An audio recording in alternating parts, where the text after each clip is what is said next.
광장이 베네치아라고 하는 이름의 광장입니다. 여기 아주 차 빠지면 조금 더 잘 보일 거예요. 일단 그래서 베네치아 광장 같은 경우에는 아까 스페인 광장이 왜 스페인 광장이었죠? 스페인 대사관이 스페인 대사관이 있어서 그렇잖아요. 여기도 마찬가지입니다. 여기 앞에 있는 갈색깔 건물이 베네치아 대사관으로 사용되었던 건물이에요. 그 앞에 있는 광장이라서 베네치아 광장이라고 하는 이름으로 불리고 있다고 보시면 될 것 같습니다. 근데 지금 보이는 것처럼 앞에 다 공사하고 있어갖고 뭐가 보이진 않아요. 조금 시간을 드리면 이쪽 편에서 시간을 드리도록 하겠습니다. 여기 앞에 있는 흰 색깔 건물은 빗토리 엠마누엘 2세 기념관, 통일 기념관이라고 부르는 건물입니다. 이탈리아는 통일한 지 200년이 채 안 됐어요. 그걸 기념해서 만든 건물인데요. 로마 사람들은 이 건물 되게 싫어합니다.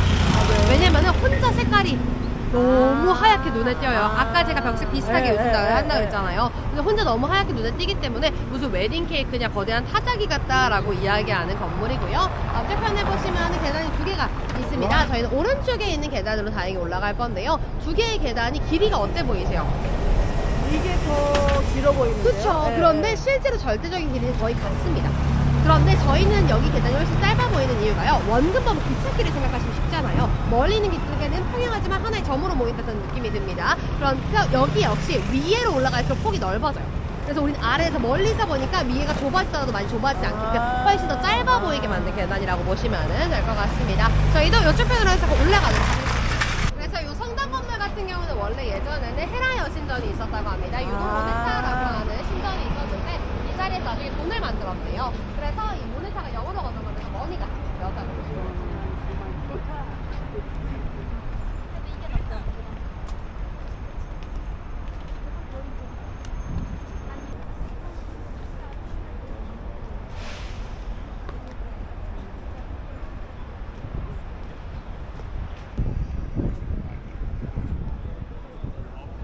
지금 저희 눈앞에 있는 이 광장은 캄피돌리오라고 하는 이름의 광장입니다. 로마 7개 언덕 중에서 제법 적고 높은 편에 속했던 언덕이라고 보시면 될 것 같아요. 여기 가운데 있는 건물은 로마 시청사고요. 양쪽 편으로 박물관 건물이 들어와 있습니다. 여기가 원래 이탈리아 3대 광장 중에 하나라고 불리는 곳이거든요. 진짜 모습은 저희의 시야에 보이지 않고요. 위에서 바라봤을 때가 진짜입니다.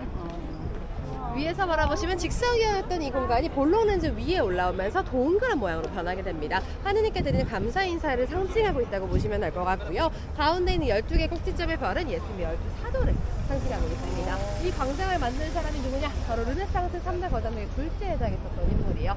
이렇게 생긴 남자입니다. 미켈란젤로 부오나로티가 만든 광장이라고 보시면 될 것 같습니다. 미켈란젤로가 만들 때만 하더라도요. 아까 바로크는 비대칭이었잖아요. 반면 르네상스는 완벽하게 대칭을 만듭니다. 시청사 건물하고 박물관 한쪽은 있었는데요. 맞은편에 쌍둥이 건물을 만들 때 일부러 대각선 방향으로 만들었어요. 사이 공간이 보이게. 그래서 훨씬 더 넓어 보이게 만든 광장이라고 생각을 해주시면 될 것 같습니다. 그래서 이렇게 해가지고 캄피돌리오 광장의 모습을 보실 수가 있을 것 같고요. 아까 지금 저희가 올라왔던 계단하고 이 옆에 있는 계단하고 절대적인 길이는 거의 같다고 말씀드렸죠. 보시면은 실제로 길이가 거의 같습니다. 하지만 보이는 것처럼 위로 올라오면서 폭이 점점 더 넓어지고 있어요. 이렇기 때문에 우리는 훨씬 더 짧아 보이는 거라고 보시면 될 것 같고요. 이 앞에 있는 계단이 약간 경사면 같은 느낌이에요. 이렇게 만든 이유는 이걸 만들 때만 하더라도 말이 오르고 내릴 수 있었어야 하기 때문에 이렇게 만들어진 공간이라고 보시면 될 것 같습니다. 이제 저희는 아래쪽으로 가가지고요. 포로 로마노 전망을 보러 가보겠습니다. 자, 이 앞에 있는 공간이 포로 로마노라고 이야기를 하는 곳입니다. 포리가 바깥이라는 뜻이에요. 그래서 로마 7개 언덕 아래쪽에 있었기 때문에 로마의 바깥이라고 생각을 했었던 공간입니다. 그런데 타르퀴니우스 왕이 배수 시스템을 가지고 오면서 사람들이 살 수 있는 환경이 되면서요. 이 안에 여러 신전이라든지 공공기관 건물들이 들어오면서 조금씩 이러한 모습을 갖추게 되었다고 보시면 될 것 같습니다. 어떤 건물들이 있는지만 가볍게 몇 가지만 대표적인 것들 짚어드릴게요. 왼쪽 편에 보시면은 층층이 꼭 라자네처럼 되어 있는 건물이 있습니다. 예전에 문헌보관소로 사용되었던 타블라리움이다라고 이야기를 하고 있고요. 가까운 쪽에 큰 기둥 8개가 남아있는 신전터가 있습니다. 사투르노스라고 하는 농업을 관장하는 신을 위한 신전터입니다. 그래서 여기에 아래쪽에는 금고와 재정과 관련된 문서들이 보관되어 있었던 걸로 전해지고 있고요. 저기 멀리 보시면은 사람들이 유독 많이 모여있는, 옹기종기 모여있는 공간 하나 보이시죠? 그 뒤에 삼각형으로 된 양철 지붕이 있습니다. 저 아래가 시저라고 하는 남자의 화장터였던 자리입니다. 카이사르라고 하는 게 원래 이름이고 이제 미국식 발음이 시저라고 보시면 될 것 같은데요. 이 카이사르가 죽고서 화장을 저기서 진행을 하는데요. 그의 화장이 끝 끝나갈 무렵쯤에 비가 엄청 많이 내렸답니다. 그래서 여기에서 그 유행 전체가 다 퍼졌다고 해요. 그래서 여기는 그의 무덤이기도 한 공간이라고 생각을 해주시면 될 것 같고요. 그 오른쪽에 사람들이 많이 걸어다니고 있는 큰 길이 있습니다. 네. 신성한 길 비아샤크라라고 부르는 길이고요. 그게 오른쪽에 있는 넓은 잔디밭은 예전에 율리아라고 하는 여인을 위한 신전터였던 법원 자리였던 공간이고요. 그 뒤에 큰 기둥 3개가 남아있는 곳은 카스트로 폴룩스라고 하는 쌍둥이 신을 위한 신전터입니다. 그 오른쪽 위에 보시면 사람들 빠글빠글 올라가 있는 전망대 보이시죠? 네. 저기가 이제 플라티넘 언덕의 일부가 보이는 걸로 생각하시면 될 것 같습니다. 저기 멀리 보시면 콜로세움의 모습까지 확인해 주실 수 있을 것 같은데요. 여기가 만약 원래의 모습이 그대로 남았으면 어땠을까 상상해서 그려둔 고건도의 모습을 조금 보여드리자면요. 요런 형태였을 겁니다. 그래서 되게 멋졌었던 공간인데요. 여기도 로마 제국이 멸망하고 난 다음에는요, 흙들이 쭉쭉쭉 들어차기 시작을 했습니다. 그러면서 저기에 있는 개선문 아래쪽에 반 정도가 묻혀 있었다고 하는데요. 발굴되기 시작한 거는 200년이 안 됐습니다. 이탈리아와 통일이 갑자기 진행이 되었거든요. 그렇게 되면 사람들이 통일에 대해서 긍정적인 인식을 안 가지고 있는 거예요. 통일을 했을 때 장점을 보여줘야 됩니다. 통일을 하고 나면 이렇게 로마 제국의 영화로운 모습을 우리가 되찾을 수 있을 겁니다. 라고 하면서 발굴했던 곳이 지금 저희 눈앞에 있는 포로 로마노라고 봐주시면 될 것 같습니다. 그런데 여기 어쨌든 2000년 가까운 유적이잖아요. 자동차가 달린다. 상상하실 수 있나요? 근데 저 차가 달렸습니다. 어디에 그게 나오냐면요, 영화의 증거가 남아있어요. 로마의 휴일이라고 하는 작품에 네. 오드리 헵번이 수면제 먹고 자야 되는데 몰래 탈출을 하잖아요. 저 아, 개선문 네. 옆에 와서 꾸벅꾸벅 졸고 있던 거를 이제 남자 주인공이 발견을 합니다. 그 깨우는데 처음에 공주라고 하니까 헛소리인 줄 알잖아요. 네. 그리고 택시를 불러주거든요. 우리 그 택시 어디서 지나갈지 볼까요? 우와, 그러네요. 그쵸, 여기 앞에 사투르노스 신전도 앞을 지나갔습니다. 이 정도로 차가 달릴 수 있었던 공간이고요. 와. 저기 멀리 보면 큰 길 하나 있는 거 보이시죠? 사람들 네. 왔다 갔다 하고 있는 네. 저길 지하에도 포르노마노가 있습니다. 그런데 그걸 무시하고 저기 길을 깔아버린 사람이 한 명 있어요. 이탈리아에서 그런 짓 할 수 있는 사람 한 명밖에 없습니다. 누굴까요? 무솔리니라고 하는 남자가요. 자기 집무실이 베네치아 아까 광장에 대사관 있잖아요. 거기가 집무실이었었던 남자거든요. 자기 집무실에서 콜로세움 보였으면 좋겠고 거기까지 개선식을 하고 싶은데 이게 있으면 못하는 거예요. 그래서 그걸 무시하고 길을 깔아버렸습니다. 보시면 혼자 하얀 이 빅토리 엠마을 이세기념관 보이시죠? 그 옆에 콜로세움까지 일자로 쭉 이어져 있는 큰 길 보이세요? 네네. 이 길이 저기예요. 황제의 길이라고 부르는 공간이라고 생각을 해주시면 될 것 같습니다. 그래서 저 아래 유적이 남아는 있지만 저기 차 지나가는. 아니 저쪽은 아니에요. 여기 아, 이쪽으로요? 저기 저거 멀리. 있잖아. 네. 저기 쭉 뻗어있는 거지. 사람들 왔다 갔다 저기 기둥 차도 사이에 있고. 보시면 차 밖으로 다니고 사람 왔다 갔다 하는 저 길이 황제의 저기. 길이라고 생각을 하시면 될 것 같습니다. 여기서 사진 촬영 한 번씩 해드릴게요. 카메라 주세요. 다 같이 한. 여기서 사진 예쁘게 잘 나오니까 카메라 주세요. 여기가 대전차 경기장이었다고 합니다. 찍을래 엄마? 여기 서봐. 여기가 콜로세움입니다.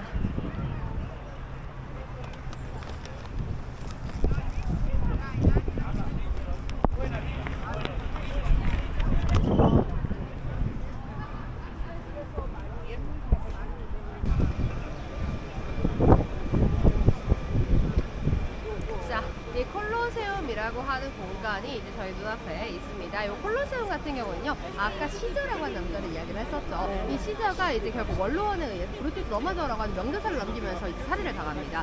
그리고 그의 유언적인 공기등과 동시에 시민들을 완전히 분노하게 되고요. 결국 옥타비아누스라고 하는 시저가 일찌감치 정치가 됐었던 후계자를 중심으로 해가지고 이 황제의 시대가 시작이 되는데요. 이 옥타비아누스의 마지막 핏줄이 누구냐면요, 바로 미친 황제, 폭군이라고 하는 별명으로 많이 알고 계시는 네로라고 하는 사람입니다. 네로가 제위하고 있었던 64년도에 어떤 사건이 발생하냐면요, 로마의 3분의 2 이상이 들었던 로마 대화제 사건이 발생합니다. 다른 지역에서 네로가 와갖고 불도 끄고 수습을 잘했어요. 근데 무슨 생각을 했냐면요, 불이 났으니까 땅이 깨끗해져 있었을 거 아니에요. 그게 깨끗해진 땅을 사들여가지고 여기다 황금 궁전을 지어야겠다라는 생각을 하게 됩니다. 그 황금 궁전의 규모가 얼마나 거대했냐면요, 저기 황금 궁전에는 인공 호수가 하나 붙어 있었다고 하는데요, 그 인공 호수의 크기가요, 우와. 콜로세움이 들어가는 크기예요. 그러니까 황금궁전은 얼마나 거대했겠어요. 이러니까 사람들이 이거 네로가 자기 위한 황금궁전 지으려고 일부러 불 지른 거 아니야 라는 이야기를 하기 시작을 합니다. 그래서 화살을 돌렸던 대상들이 기독교인들이에요. 얘네들이 집회 예배를 위해서 들고 다니는 횃불에서부터 불이 시작된 거다라고 하면서 화살을 돌리려고 했지만 결국은 실패합니다. 네로는 병사들을 칼을 쫓기다가 자결로 생을 마감하게 되고요. 1년 동안 황제가 3번 바뀝니다. 그만큼 혼란스러운 상황이었어요. 그 시기를 정리한 남자가 아까 우리 티투스 왕자께서 보셨죠? 그 아버지였던 베스파시아노스라고 하는 남자입니다. 그 사람이 와갖고 홍수가 되었습니다. 어떻게 하면 난 네로처럼 죽지 않고 오래오래 황사를 할 수 있을까 고민하다 선택한 방식이요. 나는 네로 반대로 만들. 그래서 네로가 당신들에게서 빼앗아간 입장을 당신들에게 돌려주겠습니다 해가지고 만들어진 건물이 지금 저희 눈앞에 있는 콜로세움이라고 보시면 될 것 같습니다. 콜로세움의 원래 둘레는 527m입니다. 긴 장축은 190m 조금 안 돼요. 짧은 단축은 150m가 좀 넘어갑니다. 완벽한 원형이 아니라 타원형의 형태를 가지고 있었던 공간으로 보시면 될 것 같고요. 총 3개의 벽으로 이루어져 있습니다. 왼쪽에 4층까지 남아있는 외벽 부분이 있고요. 그 오른쪽에 보시면 중벽, 가장 오른쪽 끝에 내벽까지 해서 총 3개의 벽으로 이루어져 있습니다. 이게 만약 원래의 모습이 그대로 남아있었다면 지금 저희 3분의 1밖에 못 보는 거거든요. 원래의 모습이 그대로 남았으면 어땠을까? 상상해서 그렇게 복원도 보여드리면요. 와, 이렇게 되어 있습니다. 세상에. 2층하고 3층에는 각각 다 조각들이 들어가 있었다라고 보시면 될 것 같은데요. 워낙 효율적이었던 사람들이기 때문에 이 안에도 효율적인 시스템을 갖추고 있었습니다. 가장 대표적인 게요. 왼쪽 위에 보시면 4층 부분에 벽 중간에 튀어나와 있는 비와 같은 부분이 있죠. 저기다 나무 막대를 다 하나씩 꽂아놓고요. 사람들이 이렇게 더워하면 안에서 집중이 되겠어요.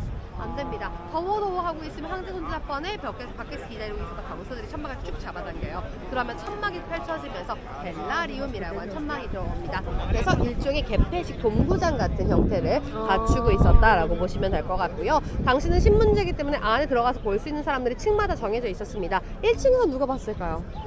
1층에는 황제와 귀족들이 봤었습니다. 2층하고 3층에는 로마 시민권을 가진 남자들, 상인들, 기사들이 봤었다고 하고요. 그 다음에 4층은 여자와 노예들이 봤었다고 하는데요. 안에서 볼 때는 모두 공평하게 공연을 볼 수 있게끔 단차를 만들어놨습니다. 1층은 45도 정도, 2층하고 3층은 37도 정도, 메뉴 4층은 서서 보는 입석으로 만들어졌었던 공간이에요.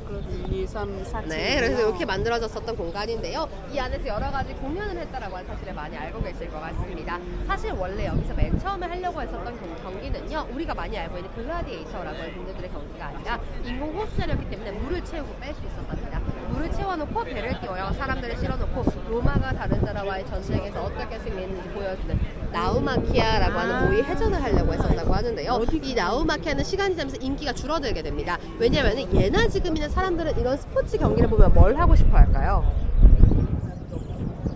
싸우고 싶어요. 아니, 내기? 내기. 그렇죠. 아, 도박을 해야 내기. 됩니다. 아, 그런데 이 나우마켓 내기한테 재미가 없어요. 보나마나 누가 이기겠습니까? 루머가 이기는 거예요. 그러니까 점점점 인기가 사그라들다가요. 이때가 오후에 들어가서 보시면 충분히 보실 수 있겠지만 지금은 내부에 이렇게 나무 판자를 깔아놨습니다.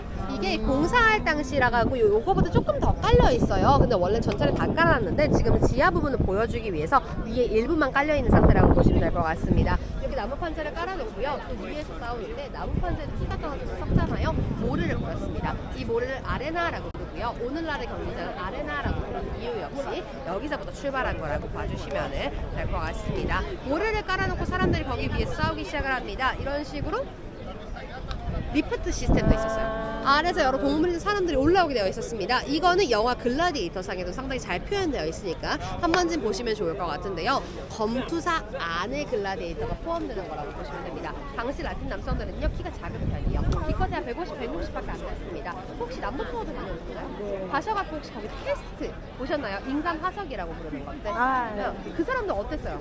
키가 되게 작죠. 이렇게 키가 작았던 사람들입니다. 당시 르네상스 시대 미켈란젤로 키가 157밖에 안 됐대요. 그렇기 때문에 훨씬 더 저니까 훨씬 더 작았겠죠. 크고 멋진 칼을 들고 싸울 수가 없어서요. 손가락 끝에서 8푼치 정도 되는 50에서 70cm 정도 되는 짧은 단검을 들고 싸웠답니다. 이 짧은 단검을 글라디우스라고 부르고요. 이걸 들고 멀리서 휘두르는 형태가 아니라 가까이 붙어서 찌르는 형태로 싸웠던 사람들이 바로 이 글라디에이터라고 하는 존재라고 생각을 해주시면 될 것 같습니다. 그래서 이 글라디에이터들 뿐만 아니라 한 10개 정도의 직업군이 있었다고 해요. 누구는 창 같은 거 들고 싸우기도 하고 투망 같은 거 들고 싸우기도 하고, 그래서 10명씩 들어가 싸우는 경우도 있었다고 하는데요. 처음에는 노예들이 했습니다. 건장한 노예를 잡아오면 선택지를 주는 거예요. 죽을 때까지 노예로 사실래요? 아니면 범죄자가 되고 싶으실래요?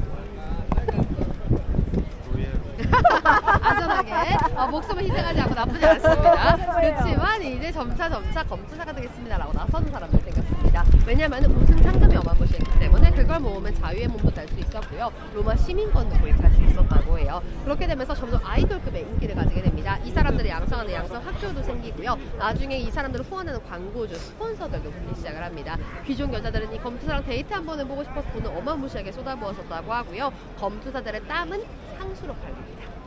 그만큼 굉장했었다고 보시면 될 것 같은데요. 그렇게 해서 많은 사랑을 받고 있다가 나중에 시간이 지나고 점차 경기가 멈추게 됩니다. 기독교가 공식 인정되고 난 이후에는요, 완전히 금지당해요.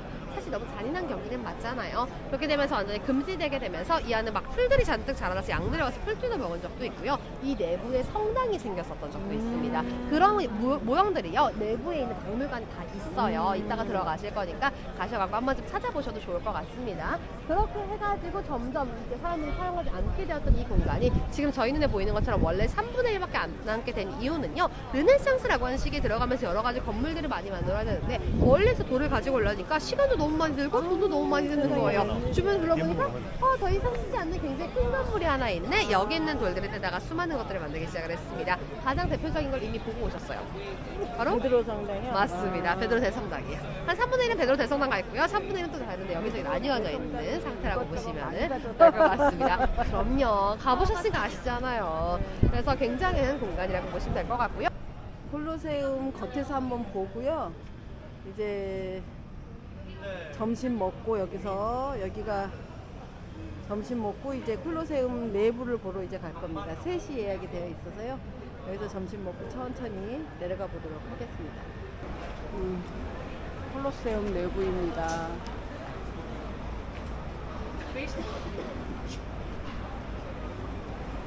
이렇게 돌들을 전시하고 있네요. 뭐에 쓰는 돌들이었는지는 여기서 모르겠지만- 떨어져 나간 것들 아닐까요? 그러겠죠?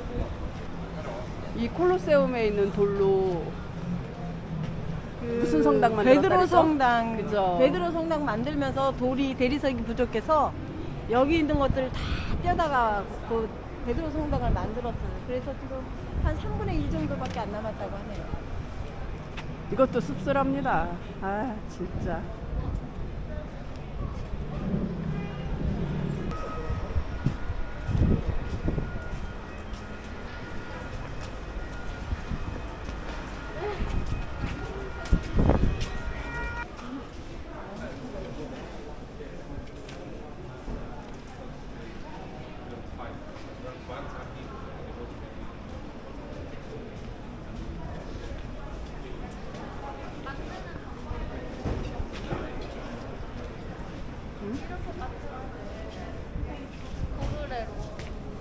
도르래로 올려가지고 오, 진짜 똑똑했는데요.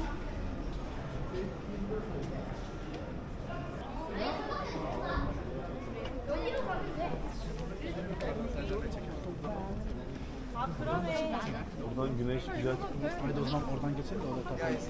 Buradan mı geldi?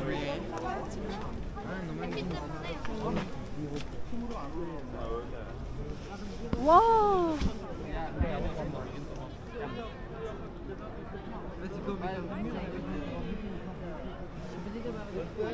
Thank you.